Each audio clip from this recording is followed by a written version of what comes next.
Vamos a comenzar con nuestra clase sobre gestión emocional. Ya llevamos un par de clasecitas con este tema. ¿Qué recordamos? ¿Qué estamos viendo en gestión emocional? ¿Qué hemos visto hasta ahora? Hoy vamos a seguir avanzando en este tema. La semana pasada algunos no estuvisteis. ¿Qué recordamos? Estuvimos viendo qué es una emoción, estuvimos también observando algunos términos desconocidos, la diferencia entre emoción, sentimiento, carga emocional, estado emocional, patrones de respuesta emocional, todo esto lo vamos a ir viendo poco a poco. ¿Recordáis, por ejemplo, la diferencia entre emoción y sentimiento? Emoción es lo fisiológico que ocurre sin querer y tiene que ocurrir, así que pase. Y sentimiento es lo que ocurre por el procesamiento de esa emoción.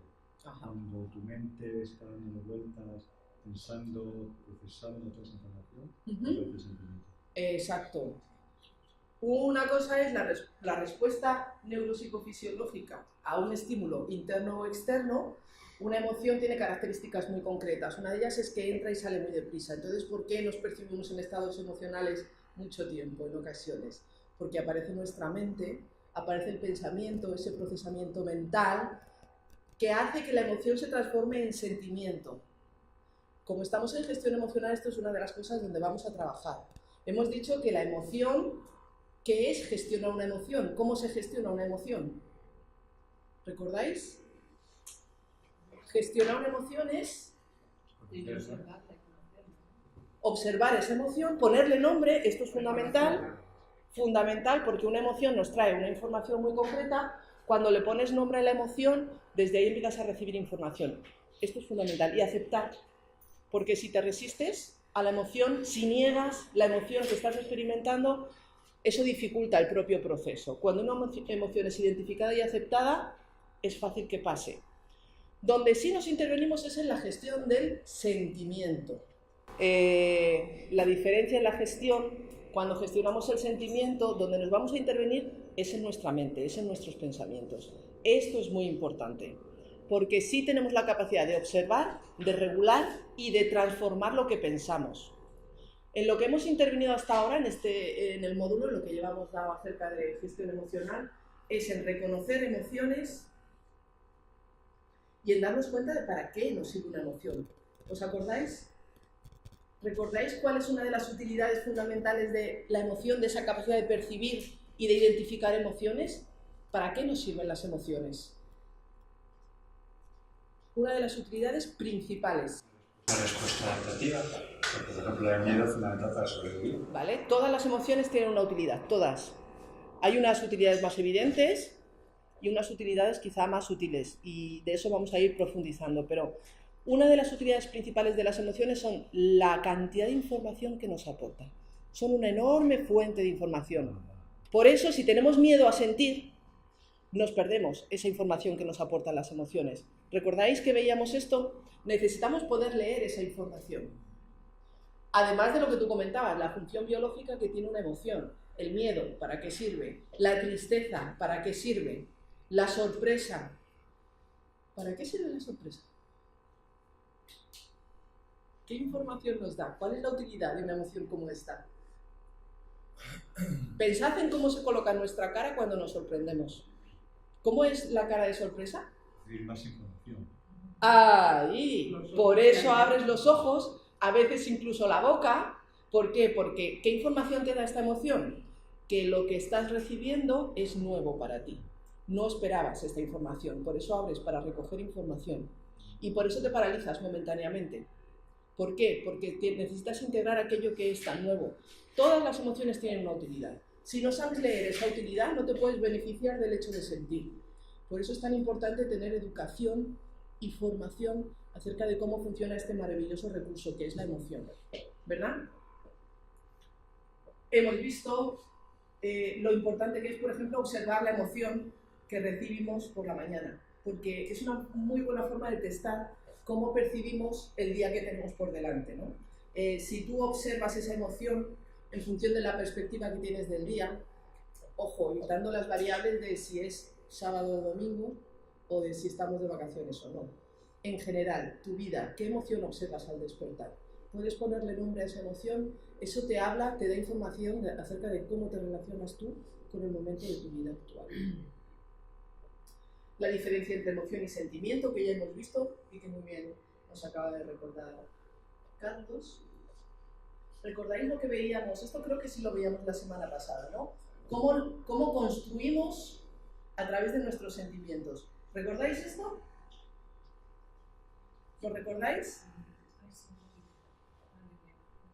Si tú recibes, de la anterior clase, si tú recibes un estímulo, por ejemplo una noticia, y a partir de ahí sientes una emoción que tú aceptas, porque tu emoción es la que es y sabes leerla, desde ahí puedes decidir, puedes tener un objetivo de hacia dónde vas a poner el foco. Si lo pones en un camino, esto te llevará a una emoción o a un sentimiento diferente. Si pones el foco en otro lugar, esto te va a llevar a un resultado distinto. Con nuestros sentimientos construimos resultados concretos. Por eso decíamos, si eres capaz de cambiar lo que piensas, cambiarás también esos sentimientos. Si cambian tus sentimientos, va a cambiar tu actitud. Y si, por supuesto, si cambia tu actitud, cambiará tu conducta y, por lo tanto, tus resultados. Recordáis, ¿verdad?, cuando hablábamos de esta progresión. Funciones de la emoción, también veíamos esto. ¿Para qué nos sirve la emoción? Son una señal para mí y para los demás, nos ayuda a decidir cómo quiero actuar frente a la señal, vigila el estado de mis relaciones y de mi vida en general, te prepara para la acción. Una emoción es energía. Y esa energía te prepara para actuar de una u otra forma. Por supuesto, nos sirven para aprender, ya que son una fuente de información. Evalúa cómo ese sentimiento de bienestar o malestar, cuál es el resultado de nuestras acciones y, por supuesto, si la unimos a la razón, cuando unes el recurso emocional con el recurso intelectual o racional, desde ahí nuestra vida se vuelve muchísimo más eficiente. ¿Verdad que sí? Esto es lo que hemos estado viendo. También hemos visto cómo la emoción influye de una forma temporal. Todas nuestras emociones se viven en tiempo real. Todo lo que sentimos, lo sentimos en tiempo real, ¿verdad? ¿Qué pasa? ¿Que a veces sentimos emociones que no tienen que ver con el momento presente? ¿Sí? ¿De qué manera? Cuando recordamos hechos del pasado, aparece una emoción en mi presente. ¿Qué es el resentimiento? Vamos a utilizar el resentimiento como ejemplo de esto.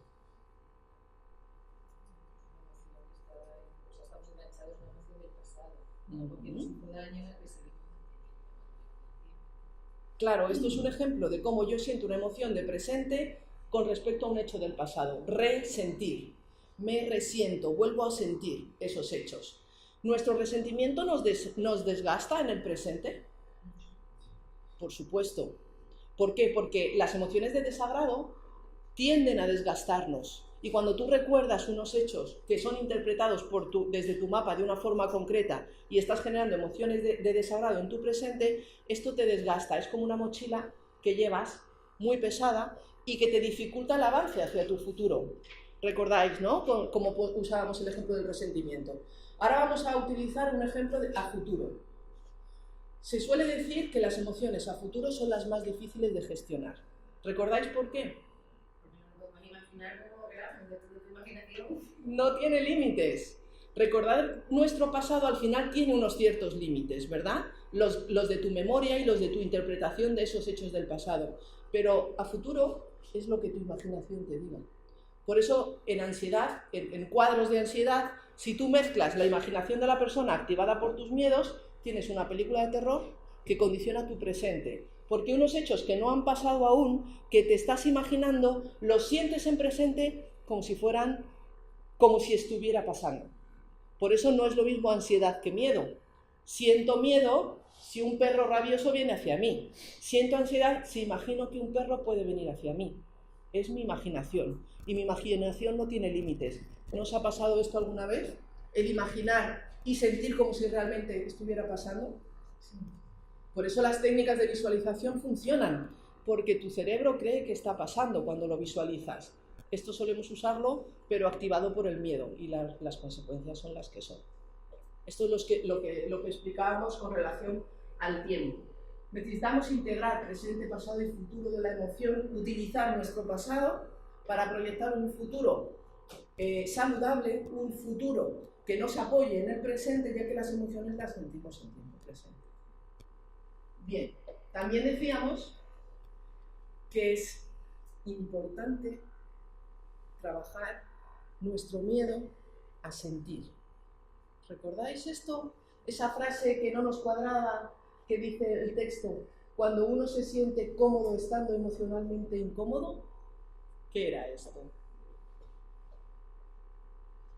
Pues es aceptar cuando aceptas cuando una emoción más incómoda, pero estás cómodo porque la aceptas, la tienes trabajada. ¿Aceptas? ¿Por qué aceptas una emoción incómoda? Porque estás entrenado, porque dejas de negarlas. Y evidentemente eso no va a convertir una emoción de desagrado en una emoción de agrado. Nunca se va a transformar en una emoción agradable.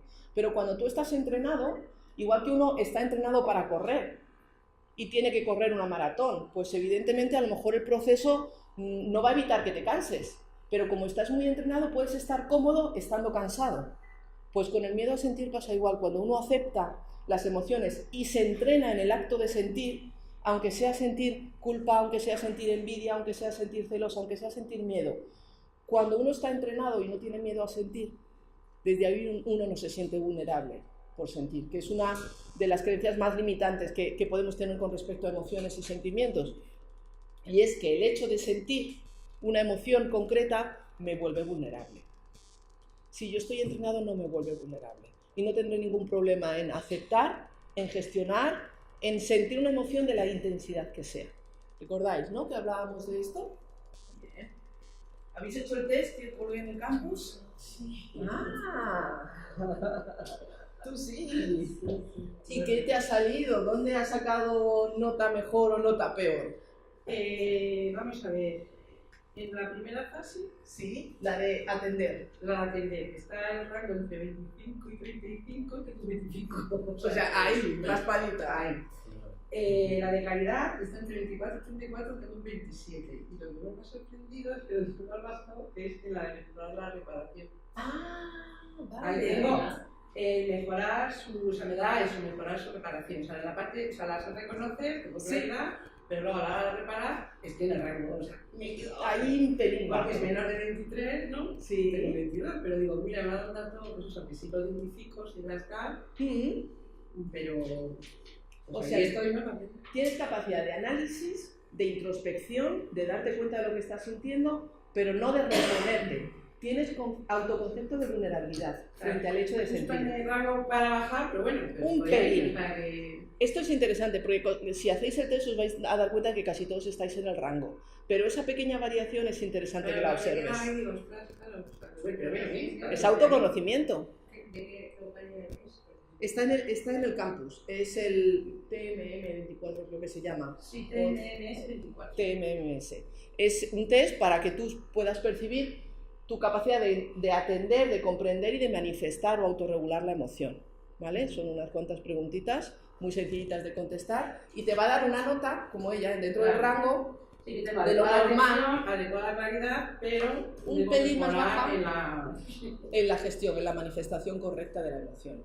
Bueno, pues ahí queda, en el campus está, lo hacéis cuando queráis. Pues enhorabuena por tu trabajo y por tu descubrimiento.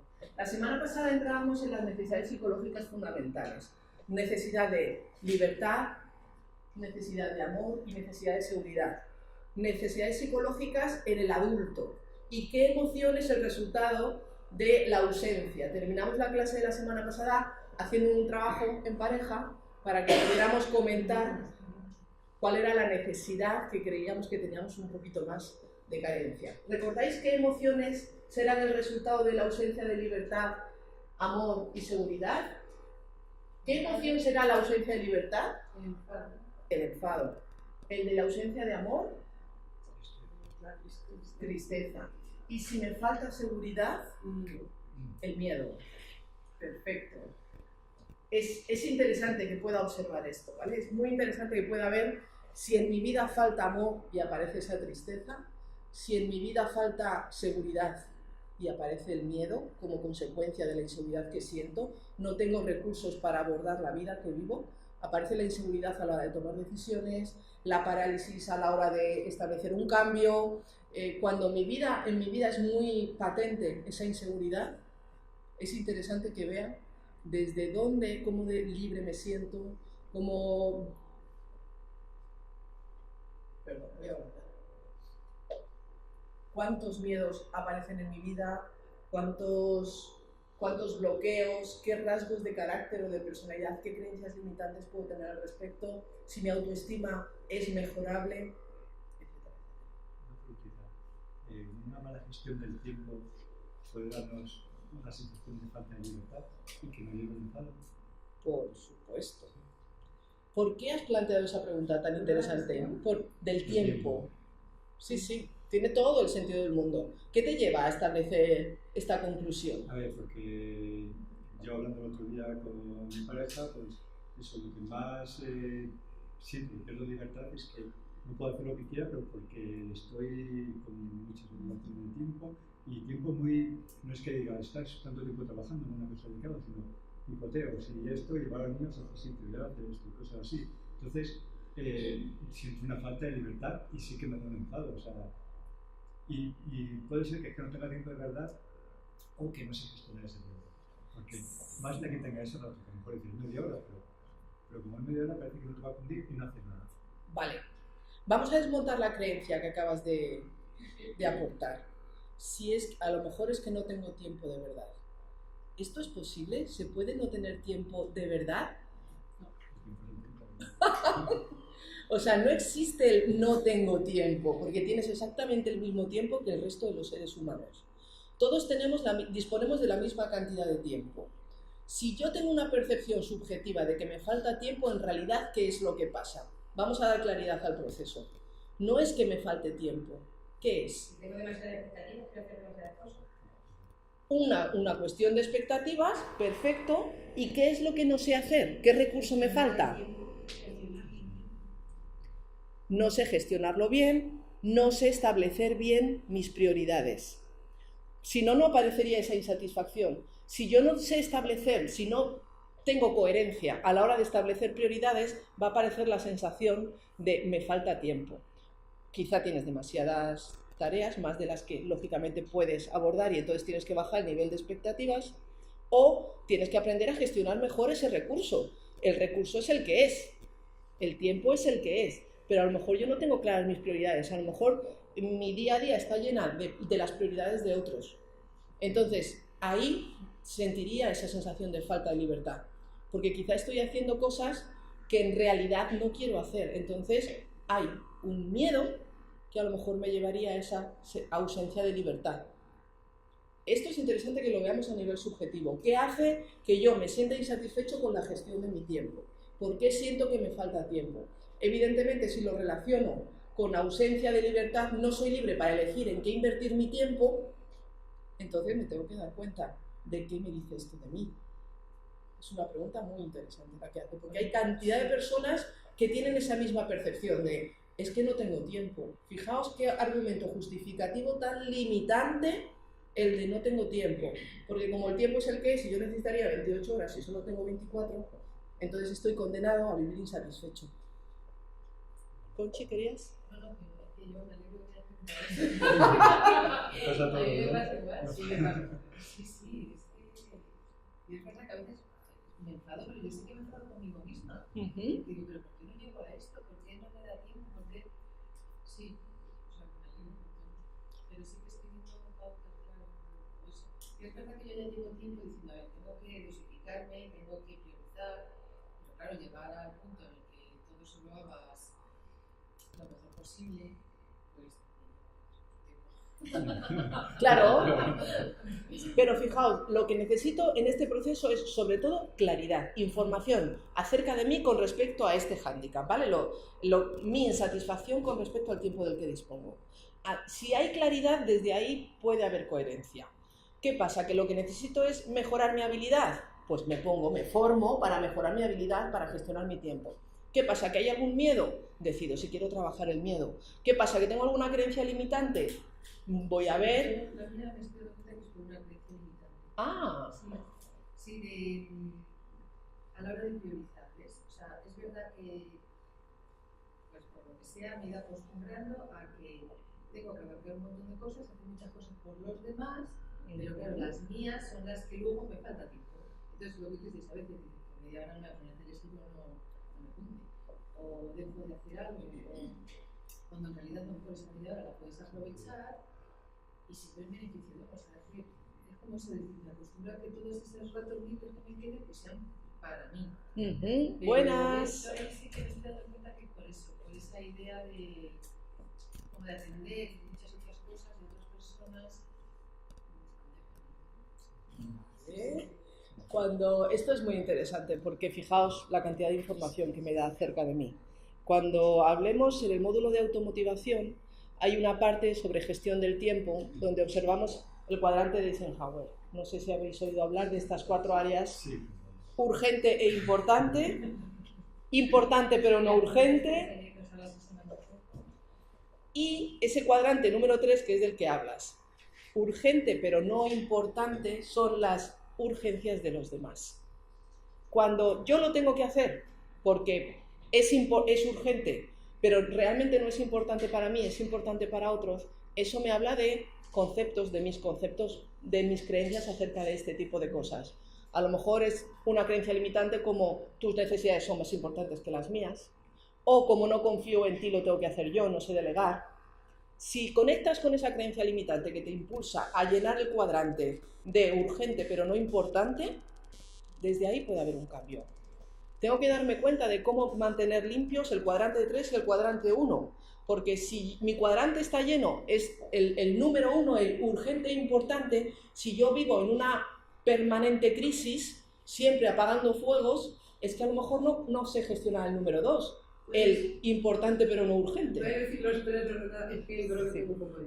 Vale, pues si haces una ventana y la divides en 4, el número 1 son las cosas urgentes e importantes, las que tienes que hacer ahora mismo sí o sí.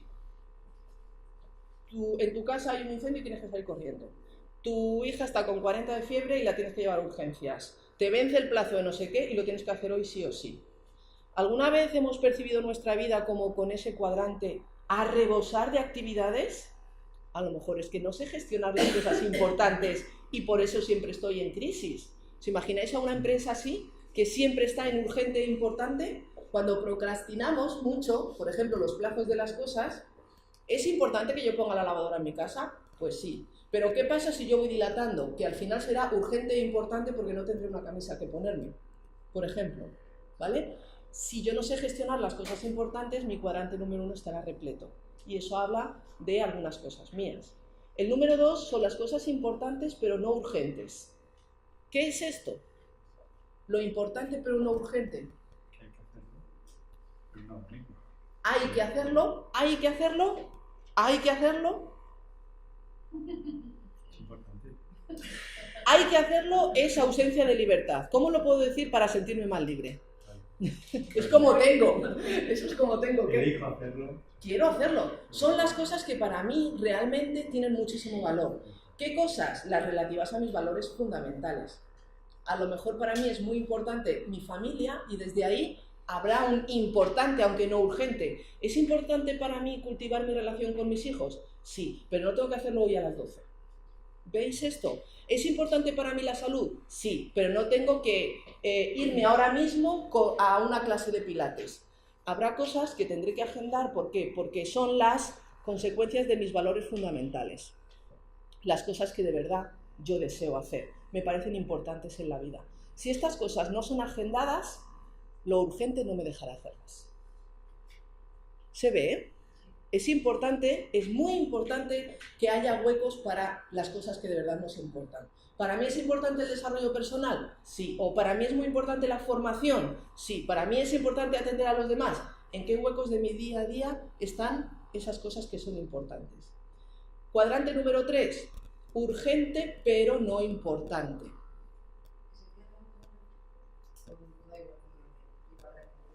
1, 2, 3 y 4.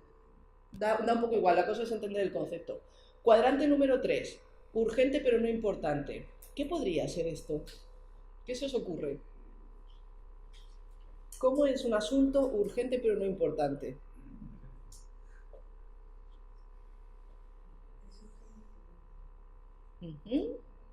Estoy haciendo la comida. Un plato muy delicado de hacer, una cosa que hay que estar muy pendiente. Pero llaman a la puerta y me marcho.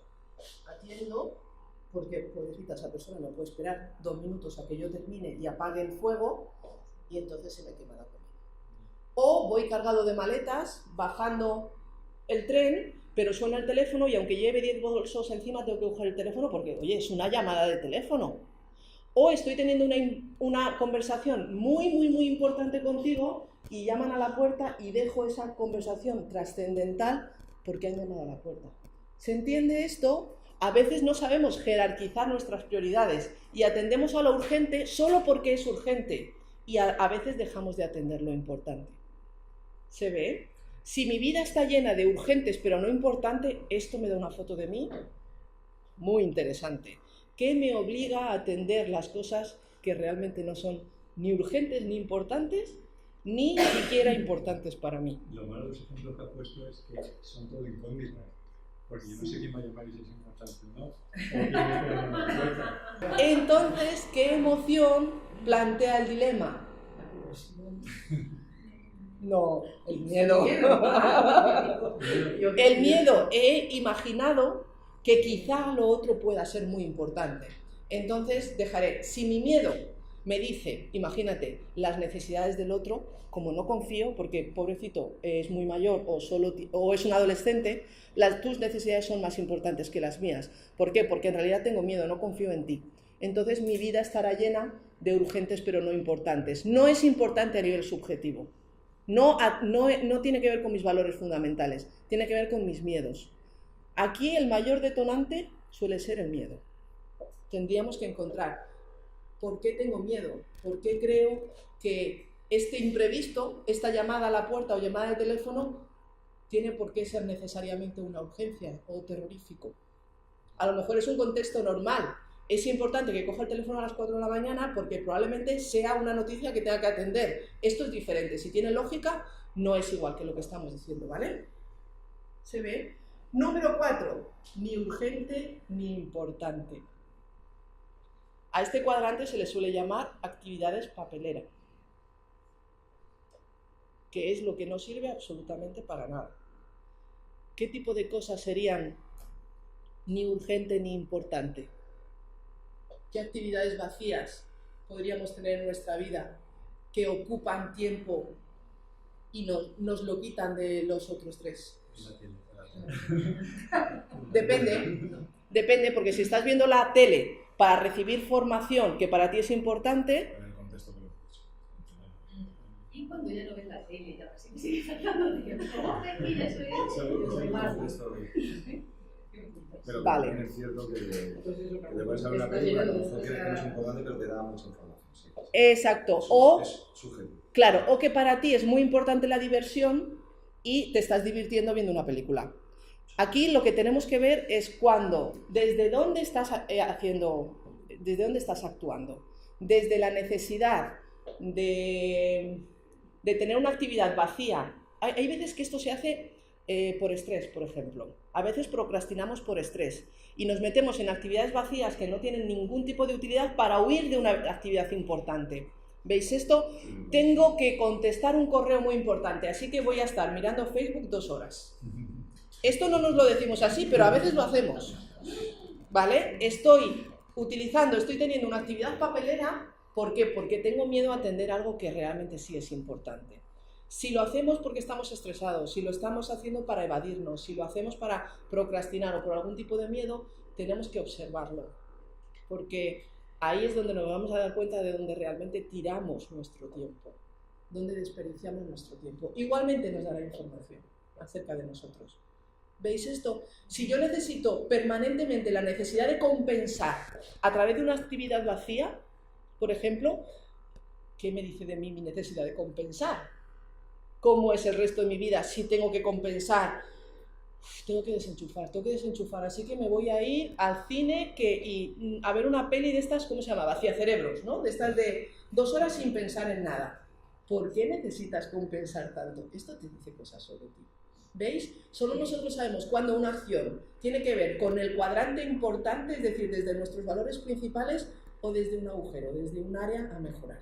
¿Qué emoción está ahí relacionada con ese último cuadrante de la hoja? ¿Qué emoción? Igual que en el tercero ha sido un poco el miedo, en la cuarta A lo mejor no es una emoción, a lo mejor son creencias concretas. Yo no veo ahí en ese cuadrante una emoción concreta, pero sí una creencia. Imagínate una creencia limitante. ¿Os acordáis del test de creencias irracionales? Sí. Los que lo hicisteis, hay una creencia irracional que tiene que ver con la creencia de que es mucho mejor la inactividad, que uno es más feliz cuando no hace absolutamente nada. Si uno tiene esa creencia, creerá que el ocio, por ejemplo, o que las actividades vacías, o que estar tirado sin hacer nada me puede llevar a la felicidad. Eso sería una creencia irracional. ¿Y qué más? Vale, ¿cómo qué? ¿Esa está en común? Bueno, depende de, por ejemplo, de tu momento vital. Los adolescentes la tienen casi todos, Bueno, eso sí. por ejemplo. Y también tiene que ver de creencias heredadas, del concepto de responsabilidad. Hay personas que tienen creencias muy, muy diferentes. Cuando uno se ha acostumbrado, a estas edades, por ejemplo, a asumir muchas responsabilidades, esa creencia casi no aparece. A no ser que nos topemos con el típico o la típica, míralo, este es un irresponsable. Pues a lo mejor tiene esa creencia, porque desde fuera lo vemos como una persona que no asume responsabilidades. ¿Conchi? Sí, Miedo. Yo también puedo ver miedo ahí, porque a lo mejor tenemos algo importante que hacer y si nos lo supones, pues algo que esperamos para nuestra vida que sea, a lo mejor el miedo a ese éxito, el miedo a lo que nos pueda aportar eso, pues lo llenan.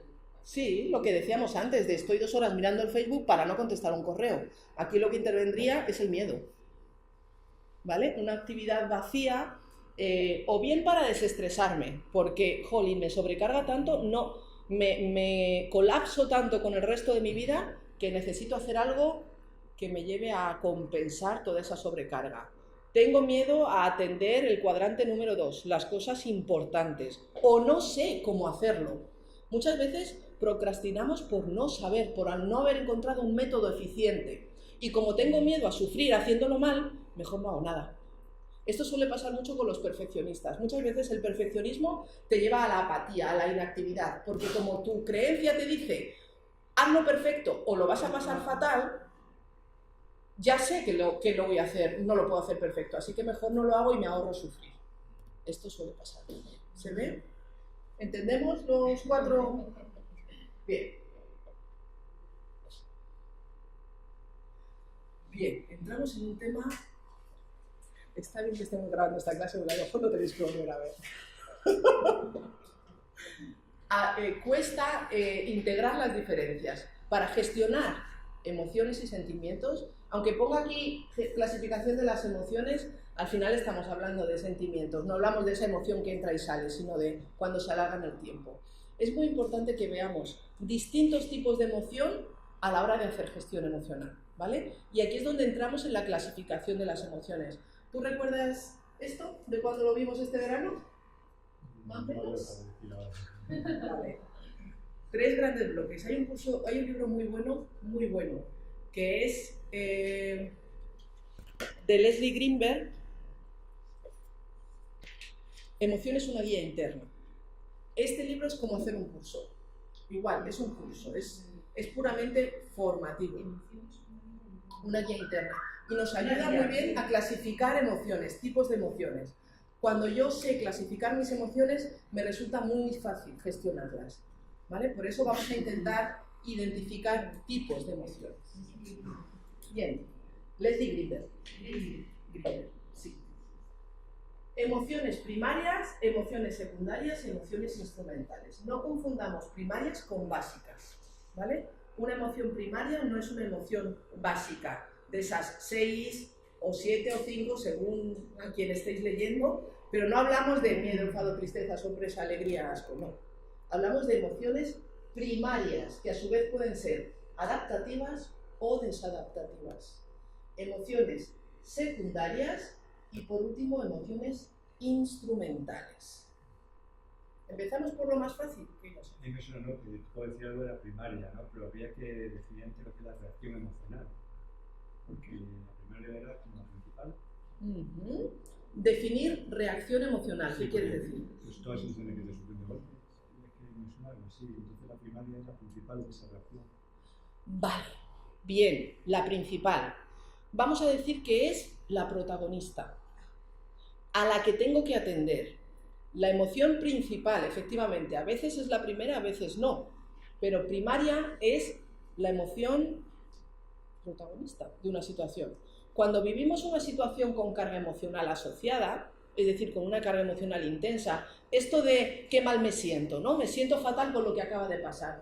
Es decir, ha habido una situación con una gran carga emocional asociada. Aquí es donde tenemos que pararnos y atender a lo que ha pasado. Probablemente haya varias emociones en juego. Ese malestar tenga distintos nombres. Y aquí es donde empezamos a clasificar distintos tipos de emociones. Emociones primarias, emociones secundarias y emociones instrumentales. Una emoción primaria es una emoción principal, una emoción básica, ¿vale? ¿Qué puede ser? ¿Adaptativa o desadaptativa? ¿A qué os suena adaptativo y desadaptativo? ¿A bueno o malo? ¿A correcto o incorrecto? ¿A qué? Agradable, desagradable. ¿A agradable, desagradable? No. No, ya es una. ¿Que ayuda, que no ayuda? Muy bien. ¿Adaptativa o desadaptativa? ¿Que me apoya, que me sirve, que es útil para mí o que está ejerciendo una función no necesaria?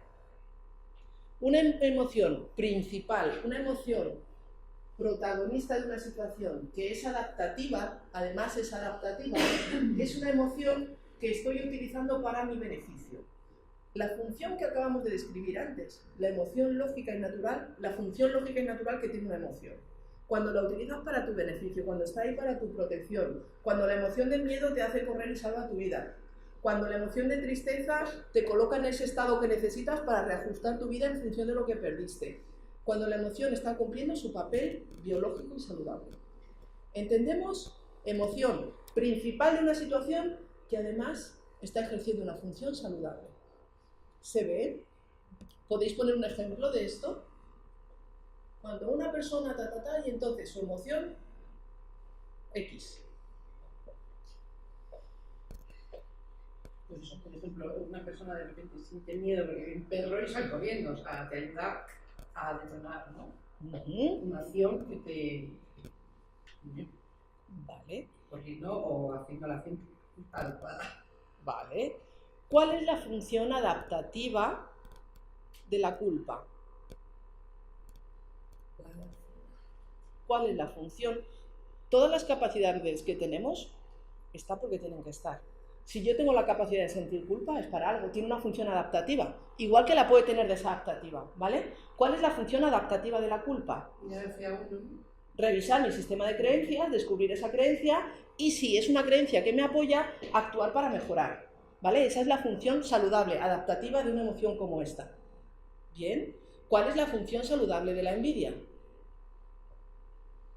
¿Por qué sería adaptativa la envidia? Lo dijiste otro día, no te lo sé. ¿Qué información me da? Que te crees no válido de algo. Claro, que has establecido una comparación con otra persona y tu emoción te dice, eso que tiene el otro tú crees que no lo puedes conseguir. Así que revisa a ver por qué crees que no lo puedes conseguir. A lo mejor te va a impulsar a cambiar una creencia y a elevar tu nivel de autoestima o a cambiar la jerarquía de tus valores. Es que envidio tu juventud. Pues mira a ver cuánta importancia le das al valor juventud, porque por eso sufres. A lo mejor puedes sobreponer o puedes colocar en tu jerarquía de valores la sabiduría por encima de la juventud, o X, lo que sea. Pero si no fuera por la emoción, yo no podría recibir esa información. ¿Qué pasa con emociones como la envidia o la culpa? Que no sabemos gestionar la parte desadaptativa, pero el problema no es de la emoción. ¿Veis esto? ¿Entendemos lo que sería una emoción primaria y adaptativa? ¿Entendemos? ¿Quién lo repite con sus palabras? Me habéis dicho que lo habéis entendido. Cuando nos da una respuesta que nos ayuda a nuestro autoconocimiento, saber que esperamos una función. Claro, cuando el sentimiento, lo que yo estoy sintiendo, me apoya, me sirve, me es útil. Soy capaz de utilizarlo para algo útil para mí. Entonces estaría cumpliendo esa función. Se ve, ¿no? Una emoción primaria, es decir, protagonista en la situación, de origen desadaptativo. Aquí no vamos a hablar de consecuencias, sino del origen desadaptativo. ¿Qué creéis que puede ser? Una emoción principal de origen desadaptativo. Todo lo contrario, la que no te ayuda. Eso sería consecuencia. Imagínate que yo tengo una emoción como el enfado que me lleva a tener una conducta agresiva porque no sé gestionar la emoción de enfado. Entonces, la consecuencia, si soy agresivo, sería desadaptativa, no saludable, porque desde mi agresividad probablemente no me sienta satisfecho con el resultado. Entonces, tendría una consecuencia desadaptativa. No hablamos de consecuencias, sino de origen. Lo que dificulta, lo que hace que no se llame adaptativa es el origen.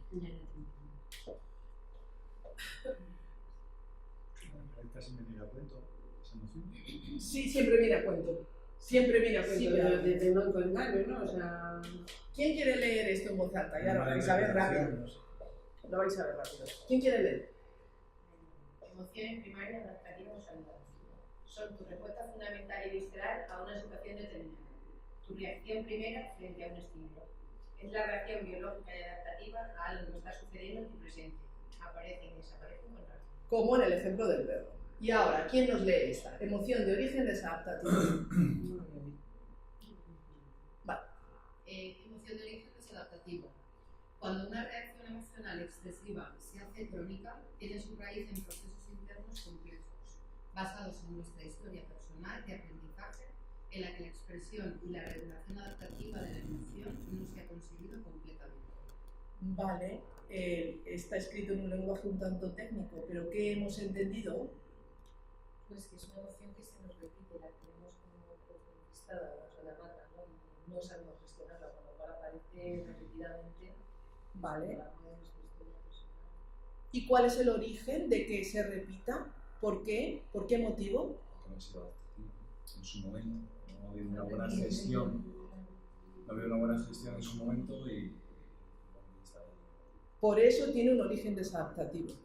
Si a mí a los 14 años, mi pareja, mi novio de los 14 años, me dice que ya no quiere seguir conmigo y que no me quiere ver nunca más, y eso deja una secuela porque yo me siento abandonada y yo no sé crecer con la experiencia, esa secuela tendrá también un impacto emocional.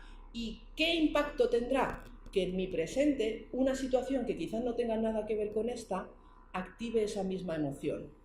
A lo mejor en mi presente, como consecuencia de ese sentimiento de abandono, ahora mi pareja me dice que no le apetece ir al cine y yo me siento abandonada. ¿Tiene que ver con que me diga que no le apetece ir al cine? No, tiene que ver con mi pasado. ¿Entendemos el origen desadaptativo de una emoción de presente? Sí. ¿O necesitamos más ejemplos? Sí. No, sí. Estoy pensando que puede ser muy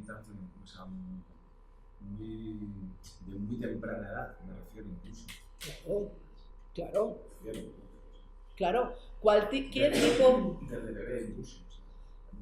Cualquier tipo de consecuencia de situación de mi pasado que tiene un impacto traumático, una huella emocional que se va a activar en situaciones de mi presente. Cada vez que yo sienta en mi presente una emoción y no la pueda objetivizar un poco, es decir, jolín, ¿cualquiera sentiría esto que yo estoy sintiendo ahora? No, cualquiera no. ¿Por qué? ¿Qué me dice de mí? A lo mejor me dice algo de mi temperamento o de mi personalidad, o a lo mejor me dice algo de mi pasado.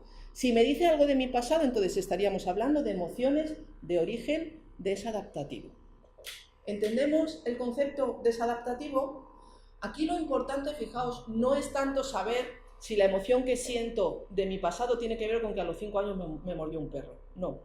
No es tan importante, no es tan relevante que yo sepa qué he hecho exactamente del pasado. Si para mí es muy importante, pues a lo mejor necesito terapia psicológica. Pero desde este punto de vista no es relevante. Lo importante es que se sepa que tiene un origen desadaptativo, que no tiene que ver con la situación, porque eso me va a ayudar un montón en el presente. En el momento en que yo me sienta abandonada porque mi pareja me dice que no quiere ir al cine y me dé cuenta de que no tiene que ver ese sentimiento de abandono con la situación, desde ahí todo va a cambiar. Desde ahí va a ser totalmente diferente la gestión de la situación, porque voy a asumir mi responsabilidad sobre mi emoción mucho más fácilmente. ¿Vemos esto? ¿Qué os parece este tipo de emoción? ¿Que os habéis quedado una cara de póker? Vamos. ¿Qué os parece esto? Pues que la emoción desadaptativa es muy común. Mucho más de lo que nos podríamos imaginar. Entonces, pues eso. Y está bien el comentario, siento bien el comentario que acaba de comentar, de que no es en sí el fin del hecho de saber si vino o no vino en un momento adecuado, sino el aceptarlo, el darte cuenta y poner la situación en el lugar presente de una manera más coherente y ecuánime, claro. Sobre todo darte cuenta, porque hay algunos que son muy evidentes, ¿no? O sea, los miedos ocasionales, por ejemplo, ¿no? De un perro, y siempre que lo veo, o sea, no tengo miedo si me ataca, sino tengo miedo si me tengo un perro. Yo eso lo veo muy fácil de gestionar, ¿no? Pero hay otros que no te das cuenta, o sea, que lo difícil es darte cuenta, que están ahí demasiado... Es tener un poco de información. ¿Cuál es la pregunta para reconocerla? Claro, es que yo, ¿cuándo sabes? Claramente. Por ejemplo, o esta emoción que siento, ¿de verdad tiene que ver con la situación o tiene más que ver conmigo? Porque en ese momento en que tú te haces responsable de tu emoción, lo que no vas a hacer es justificarte, que esto es lo más peligroso que hay. Claro, yo me siento así de mal porque tú eres un capullo, ¿vale? Si esta es la lógica que utilizo, como mi pareja es lo peor del mundo, por eso yo me siento así de mal, entonces eso me condena. En el momento en que yo asumo la responsabilidad sobre mi emoción y puedo enlazarlo con, ¿por qué soy vulnerable, tan vulnerable a esto? ¿Por qué despierta en mí una carga emocional X que tú hagas esto? Entonces me pongo a buscar. Y aunque no encuentre el origen, no importa, pero me ayuda a hacerme cargo, porque no te doy el poder a ti de hacerme sentir nada. Simplemente estoy sintiendo y desde asumir esta responsabilidad buscaré un recurso. A veces el recurso es simplemente comprender. Vale, que es que tengo esta creencia por esta situación de mi pasado, vale, es mi creencia el que me lleva a esta emoción. Esto pasa mucho, por ejemplo, con el tema del orgullo herido. ¿Entendemos lo que es el orgullo herido? Cuando lo que nos duele no es una emoción de enfado primario, adaptativo y saludable, sino que es nuestro orgullo. ¿Quién puede explicar esto del orgullo herido? Que es una emoción que nos desgasta un montón. La ofensa, la famosa ofensa. Que alguien me diga hoy al terminar la clase, mira, no vuelvo más aquí. Me parece penosa la forma en la que tú das las clases y que esto me hiera el orgullo. Pero que es cuando alimenta tu autoestima baja, ¿no? De alguna manera, alguna cosa. Si tú con tu comentario, claro, si tú con tu comentario me estás confirmando lo poco valiosa que yo siento que soy, me va a doler un montón. ¿Veis esto? Esto tiene un origen desadaptativo, que sería mi baja autoestima. O quizá tu comentario rasca mi ego, que yo estoy muy identificada con mi rol de profesora excepcional y tú no me lo estás confirmando con tu comentario. Entonces el orgullo haría que yo sintiera una emoción determinada. Esto hablamos de origen desadaptativo también. Hay cantidad de desadaptación porque es normal, lógico. Somos seres que hemos vivido una serie de experiencias sin tener los recursos adecuados para vivir esa experiencia y esto tiene un impacto traumático. Esto deja una secuela, esto deja huella. ¿Se ve? ¿Eh? O sea, simplemente normalizamos esto. Normalizamos y comprendemos, nos entendemos y desde ahí aparecerá un recurso para gestionar esto. Siempre desde asumir nuestra responsabilidad de nuestra emoción. ¿Se ve? ¿Se ve? ¿Vale? ¿Os parece difícil encontrar este tipo de emociones? Sí. Bueno, ¿difícil o novedoso?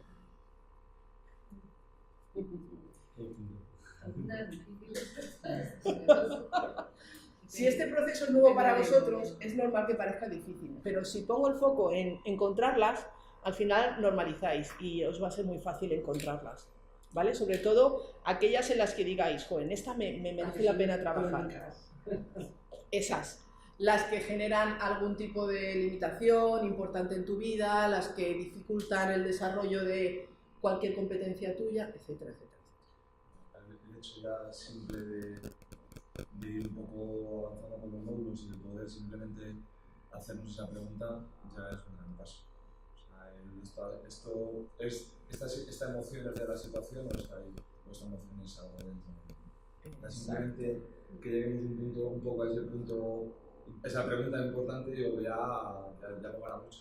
Claro, Imaginad, además me sirve cualquier situación, cualquier situación. Imaginad que Mariano y yo nos preguntamos ahora mismo, ¿por qué sentimos vergüenza a salir delante de una cámara? ¿Y por qué otros no sienten esa misma vergüenza? ¿Vale? En ese momento me plantearé, ¿esta emoción tiene origen adaptativo o desadaptativo?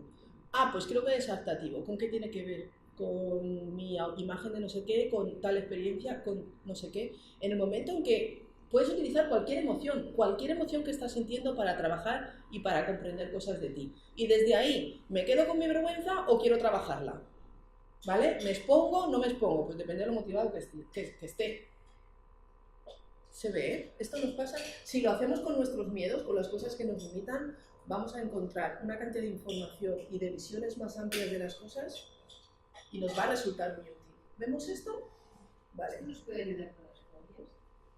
Es que la fobia tiene un origen desadaptativo siempre. Hay que profundizar más. ¿Os acordáis lo que os decía con las cucarachas? En mi caso, ¿recordáis? Si tienes la información suficiente, es decir, comprendes el proceso lo suficiente y desde ahí estableces un plan de acción, el que sea, el que ponga en juego recursos nuevos. Yo, por ejemplo, con lo de las cucarachas necesité comprender el rasgo de personalidad en el ser humano que estaba asociado a lo que representaba. Entonces, esa comprensión sobre mí, ese explicarme el origen desadaptativo de la fobia, hace que te puedas exponer a la situación de otra manera y desde ahí dices, bueno, pues voy a controlar la historia que me cuento, voy a intervenirme en los pensamientos asociados a esto y desde ahí voy a ver cómo me siento cuando veo una. A veces es la exposición, a veces es un recurso de otro tipo. Yo tengo una persona en un proceso individual que me hizo mucha gracia porque en la primera clase a la que vino fue, vengo a que me digas si estoy loca o no. Fijaos. Porque mi médico me ha dicho que no me puede derivar todavía al psiquiatra, así que a ver si tú me dices, yo le digo, ¿crees que tengo una bola de cristal para saber si tú tienes un problema? Bueno, pues esta mujer después de varias clases descubrió que su principal problema era su creatividad, su imaginación desbordada que la llevaba a enlazar historias terroríficas de interpretar un síntoma, una situación que estaba viviendo. Entonces, ¿qué hizo? ¿Cuál fue su recurso? Utilizar su imaginación a su favor. Y se imaginaba historias alternativas tan potentes que desde ahí la emoción era totalmente diferente. Y esto le ha servido incluso para superar traumas de la infancia. Esta persona había tenido un problema en su adolescencia, un intento de violación y y ella se imaginaba haciendo karate con esta persona, haciéndole karate al violador. Y claro, ¿cómo se sentía? Pues cuanto más fuerte es tu imaginación, más útil es ese recurso. Yo, que no soy muy visual, a mí no me serviría una técnica como esa, pero a esta persona sí, y encontró su recurso ella, hasta que llega a contar la situación ya no con carga emocional, sino como una anécdota. Así se superan las fobias, activando recursos y escribiendo en tu cerebro información nueva. Una fobia de las agujas. ¿A las agujas? Y no soy capaz de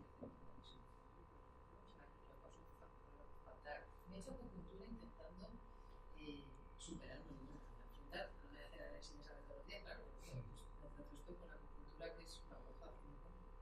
He conseguido ponérmela, pero luego no me voy, o sea, voy a un análisis y me pasa igual, y me he intentado, pues eso, trabajar ese miedo. Con la acupuntura ya te terminaste de sentir cómoda. Sí. Vale, porque no es a esas agujas, no es a las agujas en general, es a las agujas de los análisis de sangre. La acupuntura también me daba Ya, rollo, ya. Pero bueno, conseguí y hacerlo. Sí. Claro. De hecho, mira, pienso, ¿le tiene que a mí no me importa que me hagan lo que sea, o sea, que la gente dice, me da igual, voy y tal, para que no me mande algún análisis. Vale, porque crees que una aguja, ¿con qué asocias? La aguja de analíticas.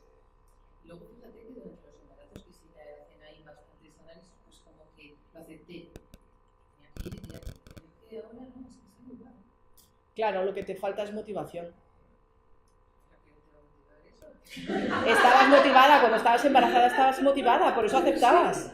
Claro, porque sabes, porque no es una decisión tuya, estoy embarazada y desde ese contexto concreto estás motivada para superar la fobia que sea. Es como si tienes fobia a los aviones, pero es que te tienes que hacer el viaje de tu vida. Pero aquí lo que te hace procrastinar es que es una decisión tuya, no impuesta por las circunstancias.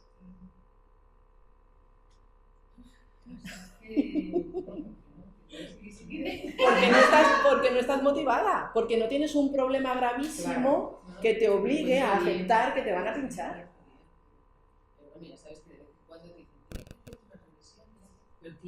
Es más fuerte el miedo, es más fuerte el miedo.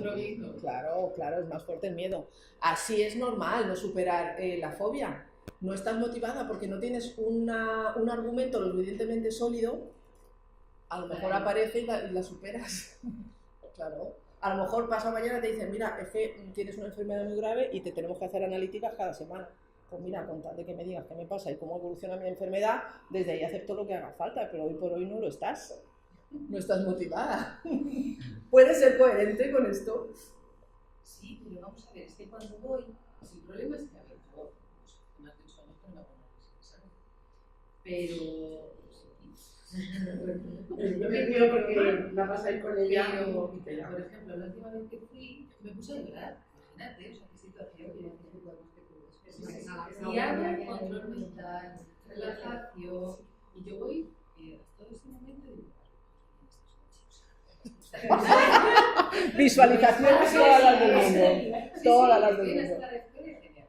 Me nombra, y el aviso está puerta, en la que ya están las sean, y ya es que no sé ni lo que digo. O sea, es que me descontrolo de una manera imposible. Vale. Cuando hagamos gestión emocional, ¿podemos usar tu ejemplo? ¿Sí? Porque va a ser interesante poder desmenuzar la situación, porque a una fobia además se añaden otro montón de miedos que dificultan la situación. Si en el pasado yo me puse a llorar, además ya no es el miedo al dolor, además puede ser el miedo al ridículo, a perder los papeles, todo eso acrecienta la fobia, por eso hace falta desmenuzar las distintas emociones. Lo usamos, ¿vale? ¿Si te parece? Bien, entendemos entonces una emoción de origen desadaptativo que puede desembocar en una fobia, en cualquier otro tipo de limitación. Bien. Como decíamos, provienen de sentimientos básicos que no fueron gestionados de un modo correcto en el pasado y que influyen en mi presente, ya que surgen frente a una determinada situación interna o externa. Aquí, las personas que apoyamos a otras personas tenemos que ser muy conscientes del impacto que puede tener nuestro apoyo. ¿Entendemos esto? Ayer en la clase de adolescentes, Lucía, mi hija, hizo un comentario, hizo referencia a una situación que vivió hace algunos meses. Que fue un día que iba ella caminando por la calle, por el pueblo, y una persona la agarró por detrás, la agarró del brazo, la amenazó con un cigarro encendido para que pues, le diera dinero o lo que sea. Ella llegó, os podéis imaginar, temblando a casa porque lo que había hecho había sido darle una patada así para atrás y salir corriendo, pies para que os quiero, y llegar a casa súper alterada. La persona que apoya en ese momento a la persona que está llegando en ese estado emocional ejerce un papel fundamental de cara a que esa situación deje una secuela o no, ¿verdad? ¿Qué sería apoyar a esta persona para que no aparezcan emociones de origen desadaptativo en el futuro? ¿Qué se os ocurre? ¿Das importancia? Venga, guapa. Déjame que esté haciendo la comida. Son tonterías, déjame que esté haciendo la comida. ¿Dónde pondríamos el foco de la situación para evitar un trauma?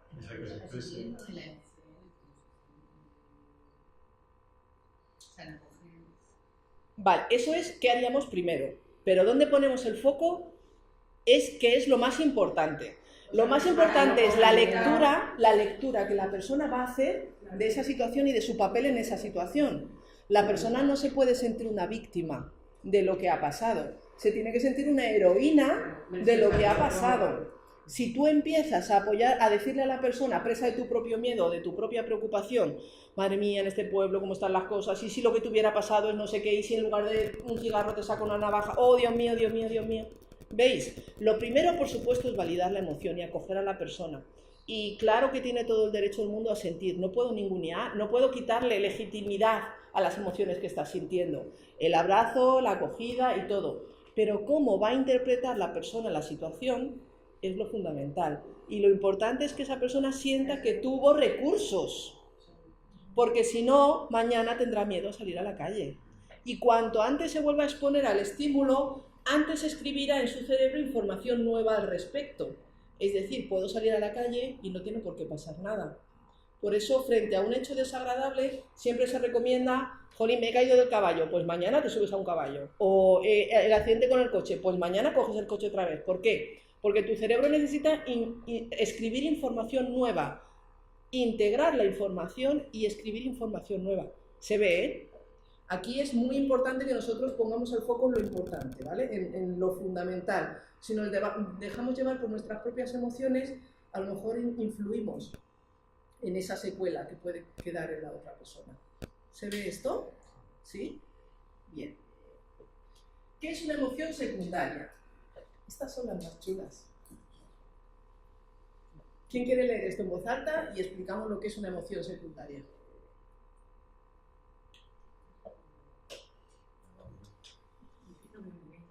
Emoción secundaria es la emoción que surge como respuesta a una emoción primaria ocultando la emoción central. Suelen ser más problemáticas y persistentes, ya que surgen por el intento de juzgar o controlar los sentimientos centrales. Gracias. ¿Qué ha leído Óscar? ¿Qué es esto?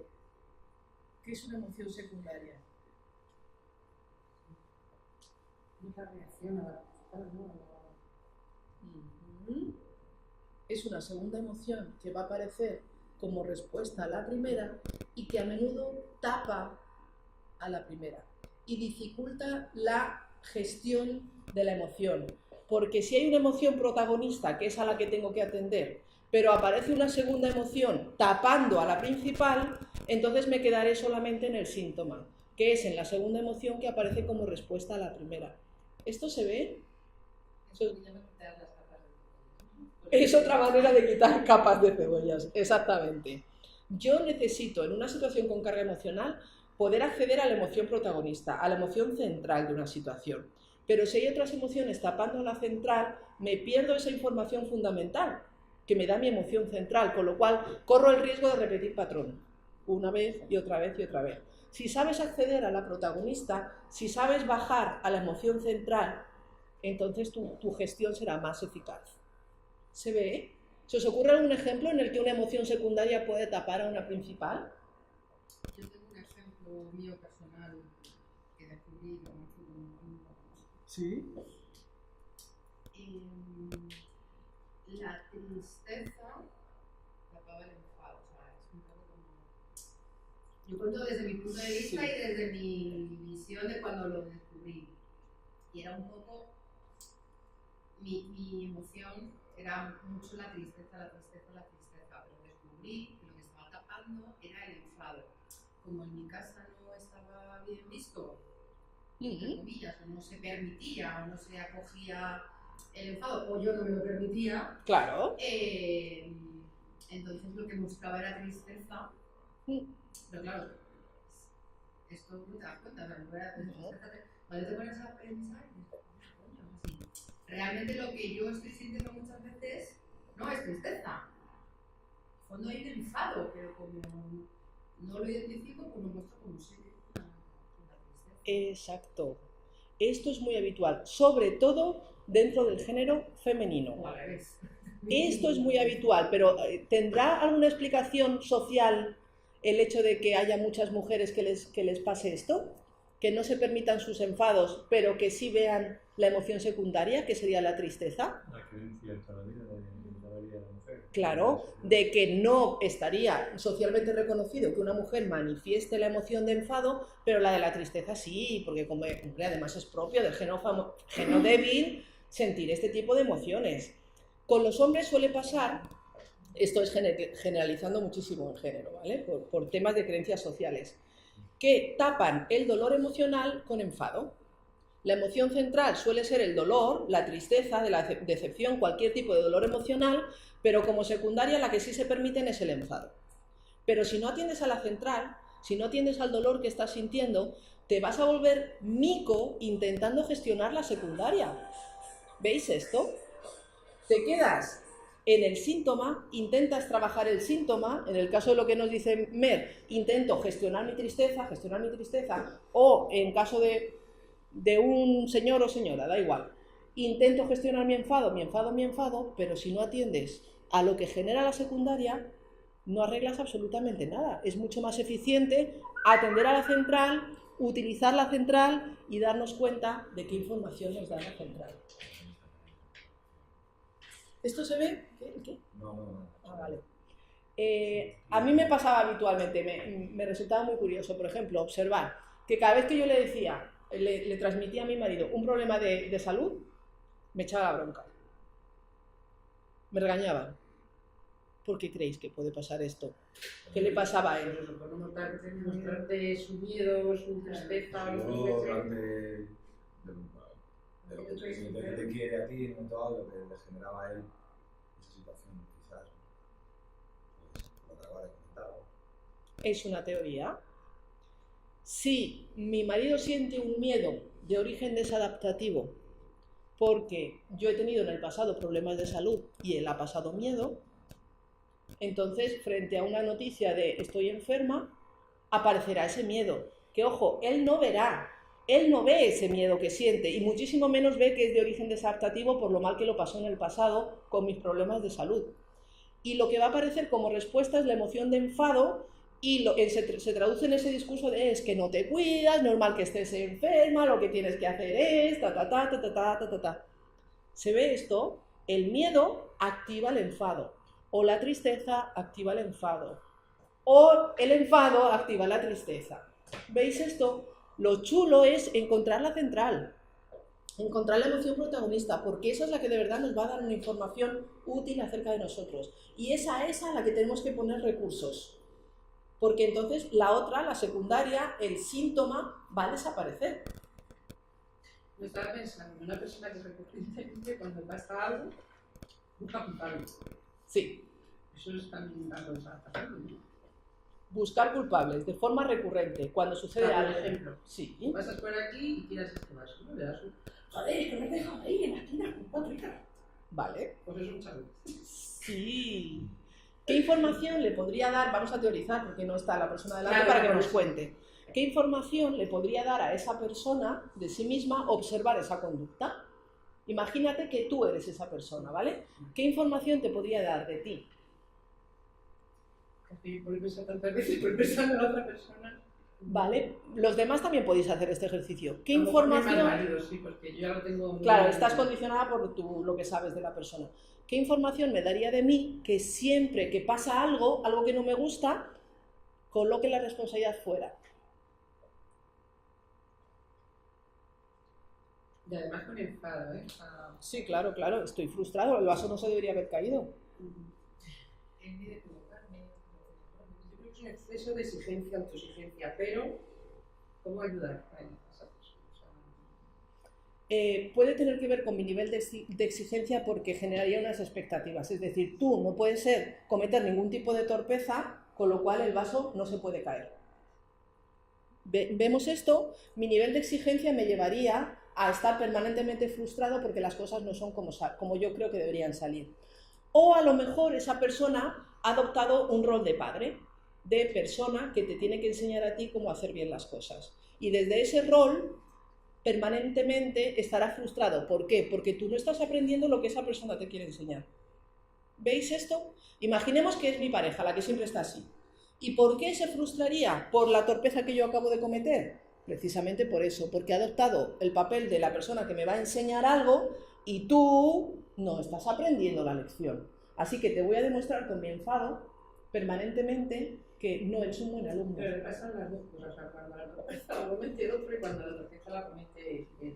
Vale, si la torpeza la comete él y en este caso echa balones fuera, culpa al universo, es que el vaso no debería estar ahí. Si el vaso no hubiera estado ahí, no se habría caído, aunque haya sido yo quien haya hecho así con él. ¿De qué creencia me podría estar hablando? ¿Dónde me coloco yo?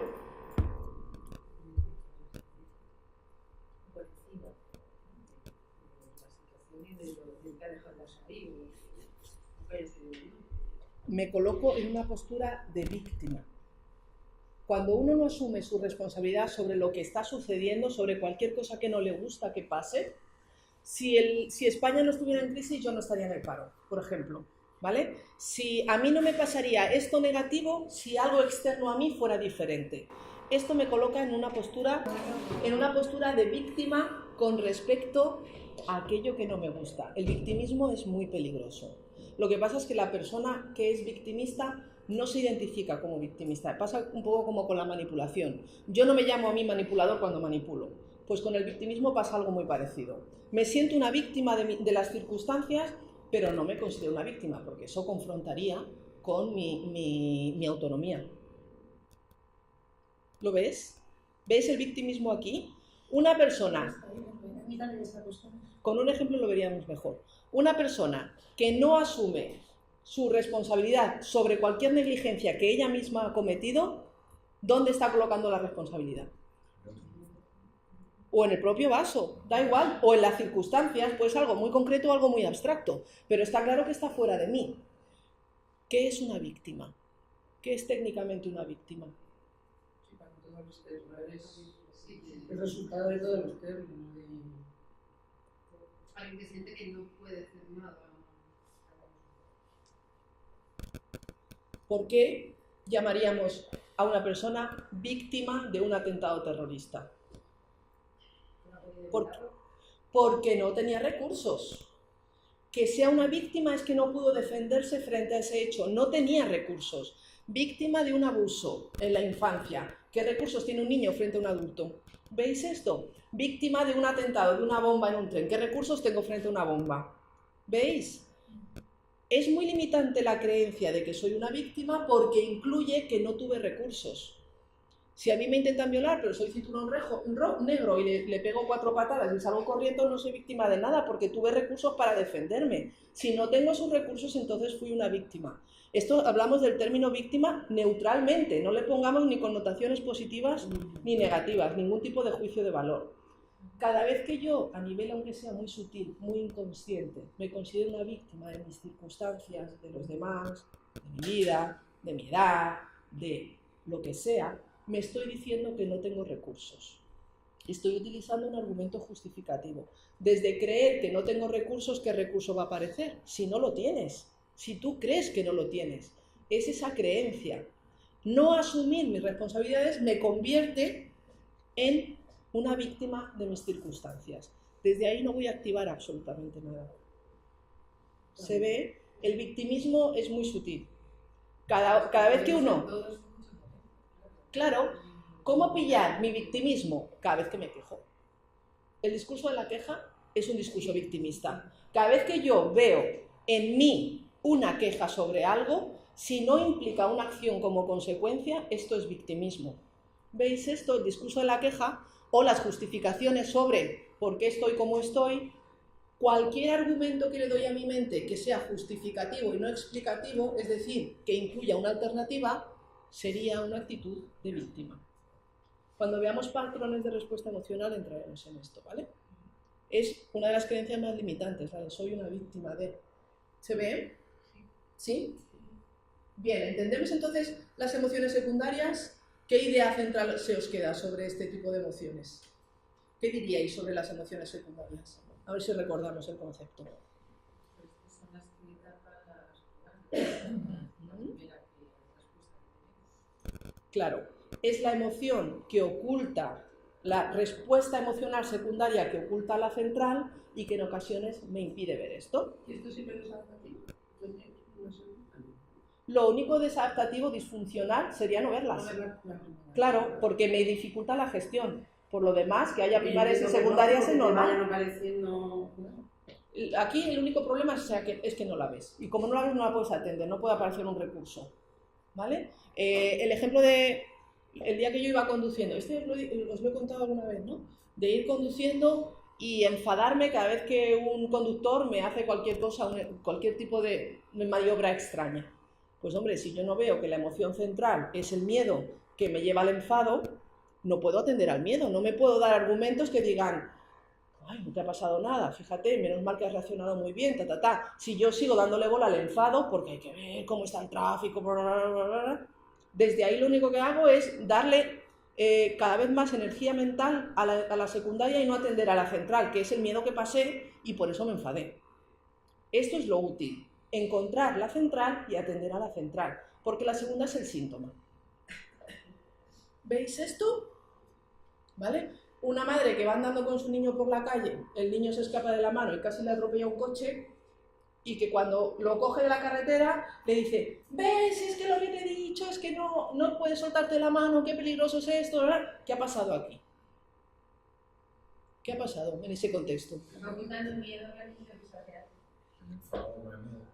Está utilizando la emoción secundaria de enfado para aliviar la carga emocional que sintió desde la emoción central de miedo. Lo primero que yo sentí fue un miedo brutal a que el coche te podría haber atropellado. Y para aliviar toda esa carga, utilizo la emoción de enfado. Claro, el niño se queda totalmente descolocado. Un niño, si es muy pequeño, no va a entender absolutamente nada, porque lo único que va a ver es tu secundaria. Sobre todo si es muy pequeño. ¿Entendemos? ¿Se ve? ¿Os parece interesante encontrar? Siempre que tenemos una emoción tenemos que buscar que hay una primaria o una secundaria. Solo si te merece la pena trabajarlo. Solo si te merece la pena. Si tú quieres practicar esto, es como, ¿y cada vez que hablo mal inglés tengo que corregirme? Pues depende, si te da igual hablarlo pronunciando regular, pues te da igual. Pero cuando hay una situación importante en tu vida, una emoción o una situación con carga emocional que te merezca la pena trabajar, entonces ponte con ello y haz un ejercicio de gestión emocional. Con las situaciones que tú creas necesario, o quizá quieras empezar a practicar con situaciones light, para luego cuando lleguen las grandes situaciones estar adiestrado en hacer gestión emocional. Cuando uno se habitúa a hacer gestión emocional, te sale automáticamente. Tu cerebro lo automatiza tanto que es carga emocional, primaria, secundaria, sí, adaptativa, no es adaptativa, ¿de qué creencia me habla esto? Y desbloqueas en cuestión de minutos, en serio. Cuando uno está entrenado en estas cosas, es que a la situación aparece automáticamente la gestión. Y claro, la carga emocional desaparece rápido. Sobre todo, además, porque al poner el foco en la situación, te despegas de la carga emocional de la situación, no sigues pensando en automático. ¿Vale? Entonces, es que es muy fácil, es decir, venga, ahora me merece la pena investigar, ahora quiero atender esta situación. Ya lo veréis al final del módulo con la herramienta que os vamos a proponer, ¿vale? Con el ejercicio concreto que os vamos a proponer. Y por último, emoción instrumental. ¿A qué os suena eso de emoción instrumental? ¿Qué creéis que quiere decir? No quiero pasar la diapo para que no la veáis. Yo creo que todavía no ha pasado. No es esa. No es esa. Es esta, pero no quiero que la veáis. Es una emoción que construimos como recurso, ¿no? Como recurso, sí. Lo que no significa es que el recurso sea muy ecológico, pero el recurso es una emoción que utilizo como instrumento. ¿En qué contexto utilizaríamos una emoción como instrumento? Vamos al cine, ¿no? No. Venga, vamos, llévame al cine. O incluso me pongo a llorar. Para manipular. Instrumento, exacto. ¿Alguna vez hemos utilizado la manifestación de una emoción para conseguir algo? Sí. Ay, los niños lo hacen muy a menudo, ¿no? A veces hemos sido zalameros para que alguien nos dé alguna cosa que nos interesa conseguir. A veces hemos mostrado miedo de yo no puedo, hazlo tú, que yo no soy capaz. A veces hemos mostrado enfado para que alguien nos tenga miedo y entonces conseguir algo. Esto es una emoción instrumental. Es la emoción que utilizamos por el beneficio que me reporta esa manifestación. Es decir, yo estoy sintiendo una emoción y puedo no manifestarlo externamente. O puedo decir, quiero manifestar externamente esta emoción porque si la manifiesto voy a conseguir X. Entonces estamos hablando de emociones que utilizamos de forma instrumental. Esto es manipulativo, ¿vale? Lo utilizamos desde un objetivo. Es manipulativo siempre que yo te oculte la estrategia. Si te la cuento, es simplemente una estrategia. Oye, mira, que voy a llorar un poco, a ver si te doy pena, y así haces lo que yo quiero, ¿vale? ¿Vale? ¿Estás de acuerdo? Entonces, no hablamos de manipulación, pero normalmente no hacemos esto. Manifestamos la emoción porque sabemos que vamos a conseguir algo. El otro sabe que lo estás utilizando. Si el otro sabe que lo estás utilizando, entonces no hay nada. Cuando nos vamos al cine, pues a lo mejor eso lo haces a veces como un juego. Nada, si esto está negociado entre los dos... Instrumental igual, ¿no? Aunque fuera si la otra persona sabe que lo estás usando como instrumento, si es un juego entre los dos y estáis de mutuo acuerdo, aquí no hay manipulación. No hay manipulación, hay una representación. Cuando yo utilizo una emoción de forma instrumental, es porque me funciona. ¿Y por qué me funciona? Porque no te cuento la estrategia. ¿Vale? No es lo mismo estar triste que llorar. Entonces, a lo mejor yo lloro delante tuya con un objetivo concreto. En ese momento en el que soy consciente de que tengo un objetivo concreto y por eso te manifiesto la emoción, aquí hablaríamos de instrumental. Si yo lloro porque soy incapaz de controlar el llanto y lloro porque no me importa llorar delante tuya, no hablaríamos de emoción instrumental. ¿Vale? La intención es lo que me va a decir si es instrumental o no. Y estas personas que son manipuladoras, aunque lo hagan conscientemente, seguirían usando una emoción instrumental igualmente. Claro. Y ya no son conscientes de que están usando. Claro, por eso la emoción instrumental es manipulativa, porque todos sabemos que utilizar la manifestación de las emociones en determinados contextos funciona, y ya lo aprendemos de pequeñitos. O sea, yo ya aprendo por relación causa y efecto. Un niño muy pequeño al principio simplemente no sabe controlar la frustración y entonces la manifiesta. Pero cuando ve que la manifestación le funciona para algo, entonces empieza a utilizarla. Ya no es una manifestación natural, es utilizada. Y ahí es cuando empezamos a utilizar nuestras emociones de forma instrumental, como instrumento. ¿Se ve? Somos capaces de ver en qué contextos alguien la utiliza con nosotros o nosotros la utilizamos. La utilización del enfado como instrumento es muy habitual. Si ahora me ves enfadada, tu respuesta será X o enfadado. Y entonces voy a manifestar el enfado que tengo. Esto a nivel empresarial se usa mucho en estilos de liderazgo basados en que la otra persona tenga miedo. Desde ahí puedo incluso manifestar agresividad sin sentir enfado. ¿Vale? Igual que puedo fingir tristeza, puedo fingir enfado. Puedo fingir cualquier emoción. Pero también puedes fingir alegría, ¿no? Para que la otra persona se motive. O puedes fingir amor, cariño, aprecio. Porque sabes que si muestras cariño o aprecio, aunque no lo sientas realmente, esto te va a servir. O puedes fingir interés cuando algo no te interesa. Se puede fingir cualquier cosa. El tema está en que veáis desde dónde utilizáis la manifestación de una emoción de forma instrumental. Ojo, no estoy diciendo que juzguéis, simplemente que lo veáis. ¿Vale?